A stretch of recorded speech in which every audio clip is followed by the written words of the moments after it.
8वीं शताब्दी में बना हुआ यह किला जो कि नामक पर्वत के ऊपर बसा हुआ है। कछवाड़ से मुगलों तक यह किला 7 वंशों के अलग अलग राजाओं के द्वारा राज किया गया। बाद में 18वीं शताब्दी के आखिरी में यह किला मराठा सिंधवी वंश के अधीन में आया। ग्वालियर के इस किले में स्थित मानसिंह पैलेस के अंदर औरंगजेब ने इसी जगह पर अपने भाई मुराद को फांसी दे दिया। यहीं पर आपको दुनिया का सबसे पुराना टेलीफोन का सिस्टम देखने को मिला और राजा रानी के कमरे में बिना बिजली के प्राकृतिक कूलर का सिस्टम और यहाँ के मान दीवारों के ऊपर हीरे जवाहरात जड़े हुए थे जिसे इब्राहिम लोदी ने लूट लिया था। और यहाँ के जहांगीर महल के अंदर जिन राजाओं को कैद करके रखा जाता था उनसे इसी जगह पर आटे की चक्की पिसवाया जाया करता था। इल्तुतमिश के युद्ध के बाद में सभी रानियों और दासियों ने इसी कुंड में जौहर किया था और यहाँ के विग्रह महल के अंदर उस जमाने का शाही हमाम खाना मतलब कि स्नान घर और शौचालय आज भी देखने को मिलता है। नागर शैली में बना हुआ खूबसूरत नक्काशी काम से सुसज्जित यह सास बहू के मंदिर देखने को मिलता है। आज आपको मध्य प्रदेश के अंदर बना यह ग्वालियर किला के रहस्यमय तथ्य के बारे में बताने जा रहे हैं। ग्वालियर किले में प्रवेश करने के बाद मानसिंह पैलेस के पास में आपको यह 15वीं शताब्दी में बना हुआ यह शिवजी के मंदिर नज़र आएगा जिसे अकबर ने तोड़कर इसे मदरसे में बदल दिया। इसीलिए यहाँ पर आपको मुग़लों के ज़माने का प्रवेश द्वार नज़र आएगा। बाद में जब जहांगीर इस गद्दी पर बैठा तब उसने इस जगह को कैद खाने में परिवर्तित कर दिया। इसी जगह पर जो राजा टैक्स नहीं देता था तो उन 52 राजाओं को और सिख धर्म के 6वें गुरु हरगोविंद साहब जी को जंजीरों से कैद करके यहाँ पर रखा हुआ था। पर बाद में जहांगीर से गुरु गोविंद ने उन 52 राजाओं को छुड़वाया था। शिव मंदिर के सामने आपको यह 80 खंभों वाली कुआं नज़र आएगी। इसी कुएं का पानी राजा मानसिंह सिंह मंदिर में शिवजी को चढ़ाते थे। तोमर वंश के राजा मानसिंह ने यह पैलेस अपने 9 रानियों में से 8 रानियों के लिए बनवाया था। इस पैलेस के गुंबद के ऊपर सोने की प्लेट्स लगी रहती थी और इस पैलेस के दीवारों के ऊपर मीनाकारी कलाकारी से हीरा कोटा टाइल्स के द्वारा यह खूबसूरत पेंटिंग बनाई गई है। पैलेस के सामने यह जो छतरी नज़र आ रही है, इस छतरी में राजा मानसिंह बैठकर अपने जनता की बातें सुना करते थे और सही न्याय करते थे। और ये दीवार के ऊपर जो खिड़कियां नज़र आ रही है, इन झांकियों से रानियों राजा की न्याय व्यवस्था देखती थी। पैलेस के अंदर जाते ही आपको यहाँ पर राजा मानसिंह की 8 पत्नियों के लिए संगीत कक्ष बनाया गया था। यहाँ नीचे संगीतकार बैठा करते थे और इस झांकियों से रानी संगीत सुना करती थी। यहाँ पर खूबसूरत नक्काशी से बना हुआ कक्ष मिलेगा जो कि शिवजी के मंदिर है जिसे मानसिंह मंदिर कहा जाता है। और इस मंदिर को मानसिंह तोमर ने 8 रानियों के लिए बनवाया था। सीढ़ी से उतरते हुए अभी हम किले के ज़मीन के अंदर बने हुए पहले मंजिल की तरफ जा रहे हैं। राजा मानसिंह का यह पैलेस कुल 6 मंजिल का बना हुआ है जिसमें से 3 मंजिल ज़मीन के अंदर बना हुआ है। और यहाँ पर आने के बाद इस वाले कक्ष के ऊपर ये 8 कुंडियाँ नज़र आएगी।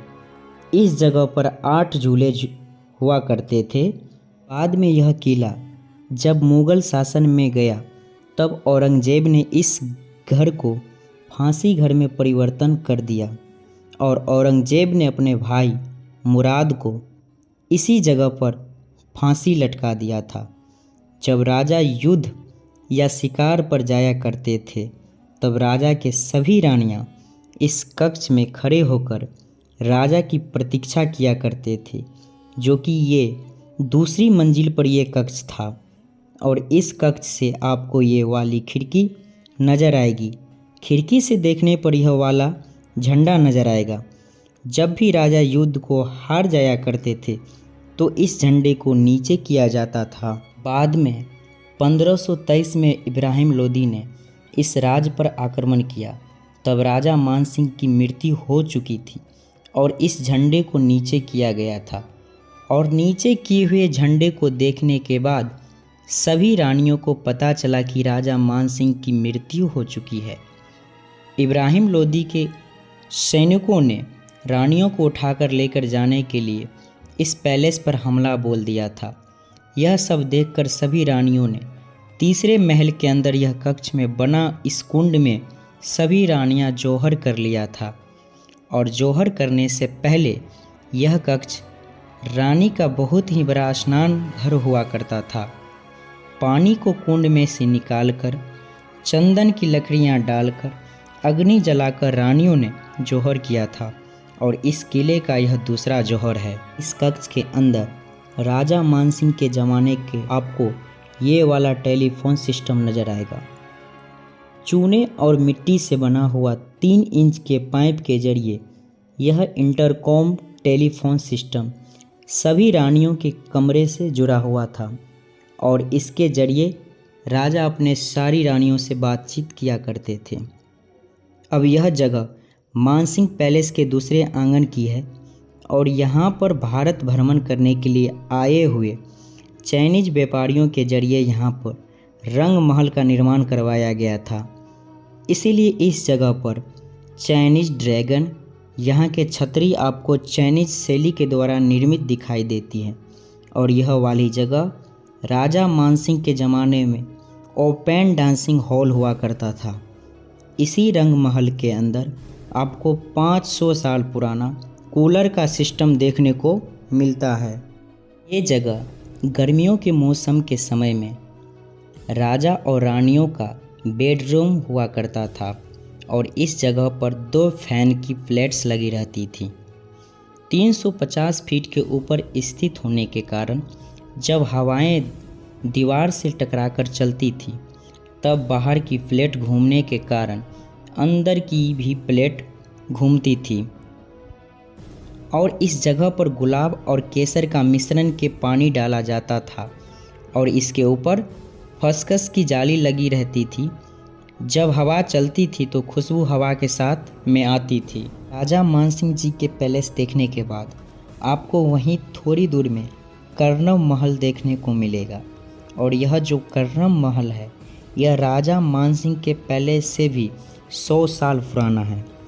4 मंजिल का यह कर्णम महल को राजा मानसिंह जी के पिताजी कर्नल सिंह तोमर के द्वारा बनवाया गया था और यह इस किले का सबसे पहला और सबसे पुराना बना हुआ महल है। और इस महल की खास बात यह है कि इसके तहखाने में 600 साल पुरानी यह पेंटिंग्स की कलर और यहाँ की साबी हमाम खाना यानी कि स्नान घर और शौचालय का आर्किटेक्चर आज भी आपको यहाँ पर देखने को मिलता है। महल के पास में आपको यह जहांगीर का महल नज़र आएगा।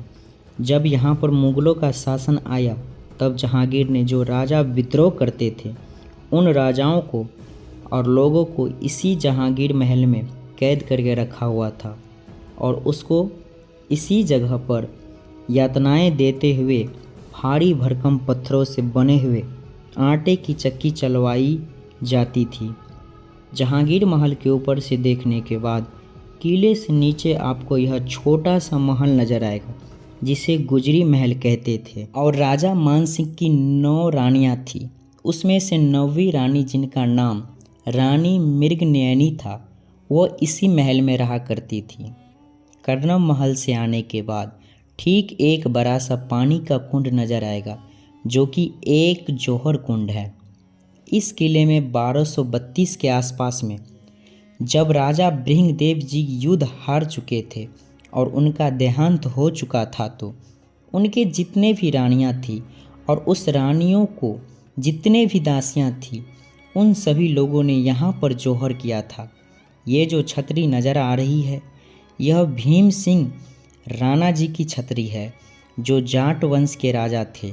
उनका युद्ध करने के दौरान देहांत हो गया था और उनका जो अंतिम संस्कार है वह इसी जगह पर किया गया था। नागर शैली में बने हुए ये 2 सास बहू के मंदिर देखे बगैर आपकी ग्वालियर की यात्रा शायद अधूरी रह सकती है। 11वीं शताब्दी में राजा महिपाल ने इन दोनों मंदिर का निर्माण माँ और पत्नी के लिए करवाया था। ये जो बड़ा सा मंदिर देख रहे हैं यह सास का मंदिर है, जिसे इंटरलॉकिंग की सहायता से बनवाया गया था। और इस मंदिर के गर्भगृह में कभी विष्णु जी विराजमान हुआ करते थे। सास के मंदिर से बाहर आते ही सामने आपको यह बहू का मंदिर नज़र आता है। इस खूबसूरत मंदिर के गर्भगृह में किसी ज़माने में भगवान शिव जी विराजमान हुआ करते थे। ये दोनों मंदिर बहुत ही खूबसूरत है, लेकिन आज इस मंदिर का गर्भगृह सूना पड़ा हुआ है। सास बहू मंदिर के कुछ ही दूरी पर यह तैली का मंदिर बना हुआ है, जिसे तेलंगाना मंदिर कहते हैं। यह मंदिर 1100 साल पुराना है। इस मंदिर को राजा महिभोज के द्वारा निर्माण करवाया गया था और इस मंदिर के गर्भगृह में किसी ज़माने में भगवान विष्णु विराजमान हुआ करते थे और आज इस मंदिर का गर्भगृह सूना पड़ा हुआ है। ग्वालियर की किला आपको लगभग 5 से 7 घंटे तक घूमने में लग सकता है। तो इस वीडियो को यहीं अंत करते हैं। ये ग्वालियर की किला की अनसुनी कहानी सुनकर और देखकर कैसा लगा नीचे कमेंट कीजिए और चैनल पर नए हैं तो चैनल को सब्सक्राइब कर लीजिए। तो मिलते हैं नेक्स्ट वीडियो में, तब तक के लिए जय हिंद।